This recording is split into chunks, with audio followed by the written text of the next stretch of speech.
María. Sí, comentábamos al comienzo que esta convocatoria, el tercer paro en la presidencia de Javier Milei, generó divisiones internas dentro de la CGT porque no estaban todos de acuerdo. Si querés, vemos los más combativos que convocaron a esta nueva movilización. Ahí los tenemos, a Héctor Daer de Sanidad, bueno, uno de los integrantes de la CGT, justamente, que, bueno, un poco lideró esta protesta y decidió tener un perfil más combativo contra el gobierno. Lo vemos a Palazzo, de la bancaria, es el que, digamos, el referente sindical de Cristina Kirchner. Mañana no va a haber bancos también. Juan Carlos Smith, de Dragado y Balizamiento, que está enfrentado con el sector del transporte que lidera la UTA, que no adhiere. Pablo Viró, otro de los combativos, ¿no?, de los pilotos de APLA, y que además está muy enfrentado al gobierno por la política sobre aerolíneas argentinas. Lingeri, de Obras Sanitarias, particularmente se volvió más combativo por el tema de que el gobierno quiere privatizar AISA, la empresa de aguas y cloacas. Y Carlos Acuña, otro de los integrantes de la CGT, de estaciones de servicio, empleados de estaciones de servicio. ¿Quiénes son los dialoguistas? Bueno, Gerardo Martínez es uno de los dialoguistas. De hecho, se enteró cuando estaba fuera del paro y trató de frenarlo, pero igual va a adherir, planteó reparos internos, pero está trabajando ya en el día después, en un encuentro entre trabajadores y las cámaras empresariales. Roberto Fernández también tengo entendido que quedó muy enojado, el de UTA, porque se enteró del paro por la tele. Justamente, lo que criticó es que no hubo una consulta interna, obviamente, que es lo mismo que Gerardo Martínez no había sido consultado, él quería dilatarlo. Bueno, Hugo Moyano, que obviamente tiene un perfil combativo, pero él tiene un hombre que es Octavio Argüello en el triunvirato de la CGT, que reemplazó a Pablo Moyano, y él dio luz verde para activar la huelga, pero por otro lado acató la paritaria del 1%. O sea, no es el mismo Moyano que te frenaba el país. Andrés Rodríguez, de UPCN, de los estatales, el gremio más dialoguista de los estatales, no es AT o la CTA, y Sergio Romero, de los docentes, que también están en diálogos con el gobierno por una mejora salarial para los maestros.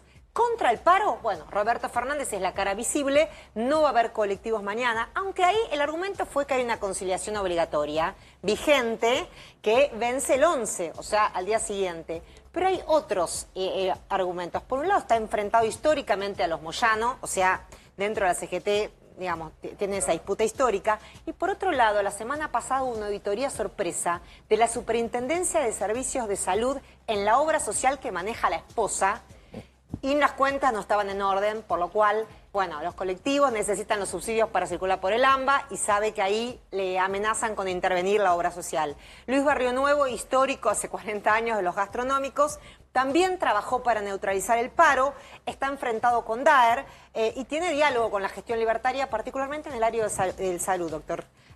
Sí. Bueno, Dante Camaño, que es gastronómico de Capital, tampoco estaba de acuerdo con el paro, o sea que los lugares, digamos, restaurantes y bares probablemente va a haber abiertos, y Cavalieri, histórico de comercio, que no participó de las reuniones de la CGT en las cuales se resolvió el paro. Así que acá tenemos un panorama de lo que generó de interna dentro de la CGT los principales líderes sindicales. Bueno, muy bien.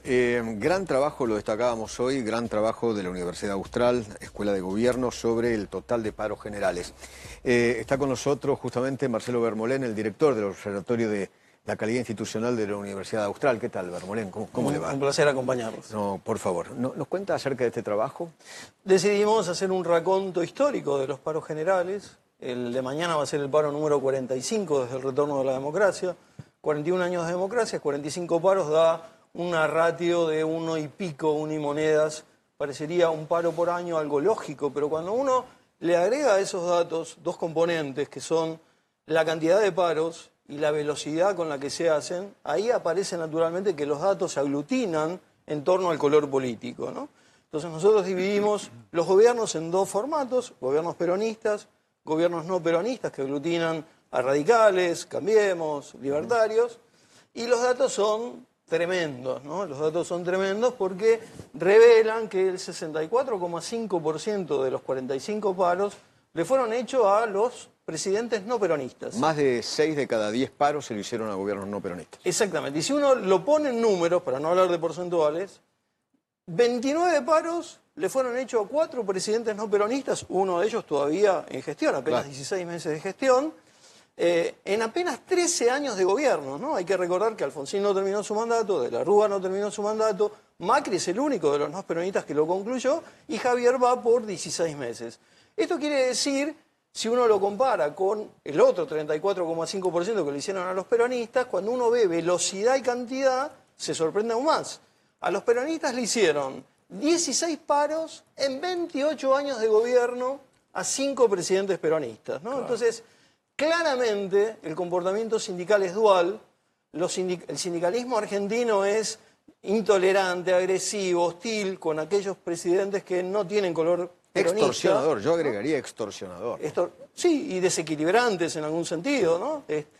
Y es amable, digamos, contemporáneo, digamos, y hasta, yo diría, cómplice con las fuerzas de color peronista, ¿no? Claro. Y bastaría ver esta misma cúpula sindical, la amabilidad que tuvo con Alberto Fernández, a quien le permitió, digamos, llevarse un galardón increíble, un récord, que es ser el primer presidente de la Nueva Democracia sin reelección en terminar su mandato sin un solo paro general. Increíble. ¿No? Digamos, increíble porque muchos me dicen a mí, bueno, tuvo la pandemia en la primera mitad del mandato. Sí, no, pero tuvo una tremenda inflación. Pero el dólar voló de 60 a 1.300. ¿No? Bueno, entonces, la temporalidad no es excusa. En 2 años a Fernando de la Rúa le hicieron 8 paros. ¿No? Entonces, digo, y esta misma cúpula sindical, apenas terminado el mandato de Alberto Fernández, le hizo el paro más rápido de la historia de la democracia. Alfonsín, el primer paro, en 5 años y pico, porque no terminó el mandato, era un mandato de 6. Exacto. Le hicieron 13. 13, exacto, lleva el récord. Claro, el récord 13 paros.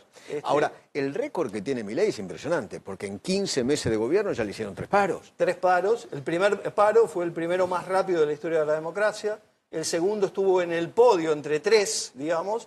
Y hoy, tras de la Rúa, es el que tiene el tercer paro más rápido de la historia de la democracia. O sea, más rápido del segundo al tercero. Exacto.